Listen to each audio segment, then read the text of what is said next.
Assalamualaikum warahmatullahi wabarakatuh. Bismillah, alhamdulillah, wa ala alihi wa sahbihi wa mawalah. Amma ba'du, asyhadu an la ilaha illallah wa asyhadu anna Muhammadan abduhu wa rasuluh. Arsala rasulahu bil huda wa dinil haqq liyuzhirahu ala dini kullihi wa kafa billahi syahida. Pemirsa, anak-anakku sekalian, pada kesempatan yang baik ini, di bulan yang penuh dengan keberkahan, di bulan yang suci, dan di bulan yang ditingkatkan pahala kita oleh Allah Subhanahu wa Ta'ala. Mudah-mudahan kita semua pada hari ini, untuk besok dan seterusnya, Allah memberikan kekuatan kepada kita, panjang umur, iman dan Islam masih tetap dalam diri kita. Amin ya Allah ya Rabbal Alamin. Selanjutnya, untuk mempersingkat waktu karena waktu tidak begitu lama, untuk menyampaikan tausiah dalam risalah Ramadan ini, marilah kita bersama-sama untuk memuja kepada Allah, bersyukur kepada Allah. Mudah-mudahan kita semua dalam keadaan sehat walafiat dan bisa melaksanakan saum dengan ikhlas pada Allah Subhanahu wa Ta'ala. Salat serta salam kita limpahkan kepada junjungan kita Nabi besar Muhammad sallallahu alaihi wasallam. Mudah-mudahan kita semua mendapatkan syafaat uzma darinya nanti di yaumul qiyamah. Amin ya Allah ya rabbal alamin. Selanjutnya, saya akan membahas materi berkaitan dengan zakat, sedekah, dan infak.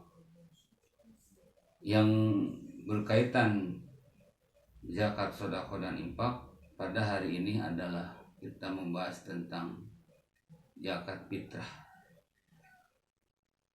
Zakat merupakan salah satu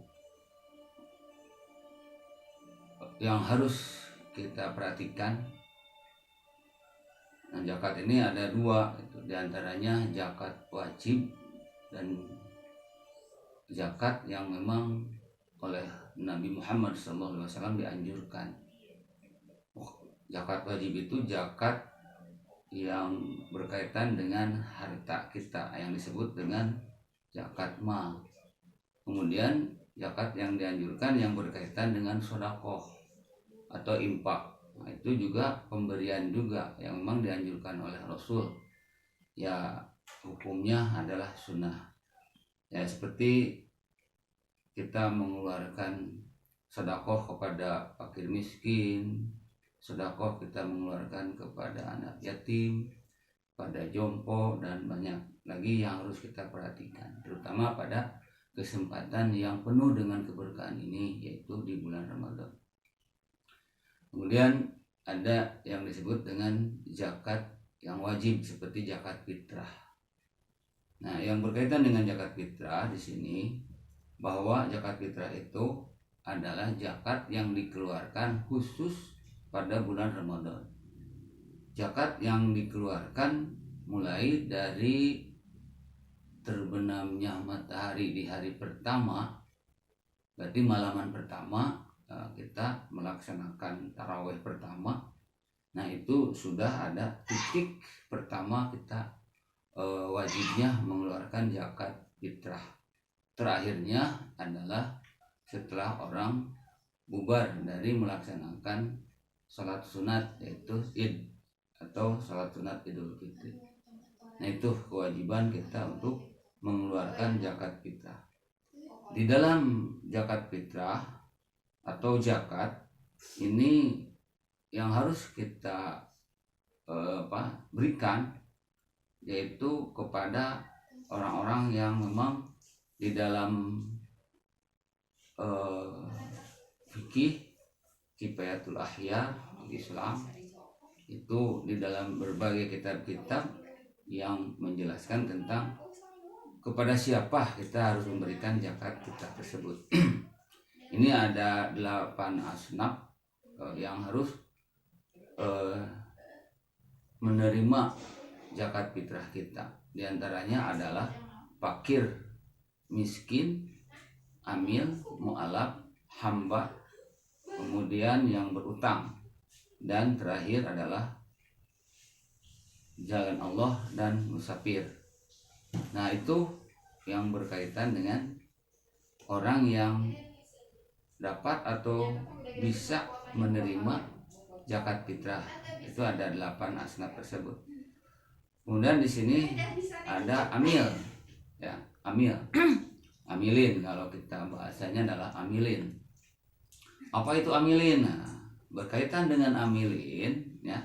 Nah, kalau kita memahami tentang fakir, memahami miskin, memahami gitu ya, mu'alaf, hamba juga bisa kita pahami, berhutang, kemudian di jalan Allah, berjuang di jalan Allah, kemudian musafir juga kita memahami. Tapi dengan amil, sering orang bertanya dengan amil yang berkaitan dengan di dalam 8 asnaf tersebut. Maka di sini amil itu siapa? Gitu ya. Amil adalah orang atau panitia yang bekerja mengumpulkan zakat dan kemudian membagi-baginya kepada yang berhak menerimanya, yaitu kepada yang 7 berarti selain daripada amil. Nah, ternyata di sini amil itu bisa mengambil gitu ya, atau boleh mengambil zakat, ya, berdasarkan firman Allah, la tattakhidu bita'atan min dunikum, gitu ya. Jadi engkau jangan mengambil orang lain selain dirimu sendiri, orang Islam, untuk mempercayainya tentang pembagian zakat fitrah. Jika zakat fitrah ini dikumpulkan, misalkan ada suatu organisasi Basnas misalkan. Nah, orang-orang Basnas itu terdiri daripada beberapa orang untuk mengolah zakat tersebut gitu. Nanti akan dibagikan kepada yang 8 asnaf tersebut, 8 asnaf termasuk kepada amilin. Jadi amilin itu adalah bagian gitu daripada 8 tersebut, amilin itu. Jadi boleh gitu adanya amilin gitu jika seandainya kita tidak bisa mengantisipasi untuk memberikan kepada hak-haknya. Kadang-kadang kan masyarakat itu nggak tahu gitu ya, siapa yang harus saya berikan dengan zakat fitrah tersebut gitu. Nah, maka harus diadakan satu musyawarah, yaitu dengan adanya badan amil zakat atau yang disebut dengan Basnas, Badan Amil Zakat Nasional. Nah, kalau di kita di desa berarti Badan Amil Zakat Desa. Nah, itu di situ ada amil. Nah, amilin ini berhak untuk menerima zakat fitrah. Itu berapa persen ya? Di dalam kitab Kifayatul Ahyar itu dijelaskan tidak tinggi persentase untuk amilin, hanya 5% dari jumlah yang dikumpulkan oleh oleh yang mengeluarkan zakat gitu ya. Jadi orang zakat misalkan ada 100 orang dikumpulkan dalam satu lembaga tersebut, maka yang 100 orang itu dikalikan berapa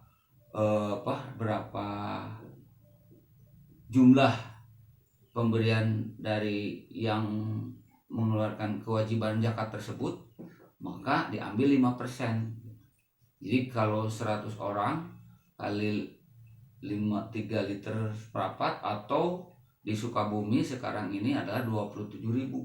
Berarti 100 kali 27.000. Berapa hasilnya? Maka diambil 5% dari jumlah 100 kali 25%.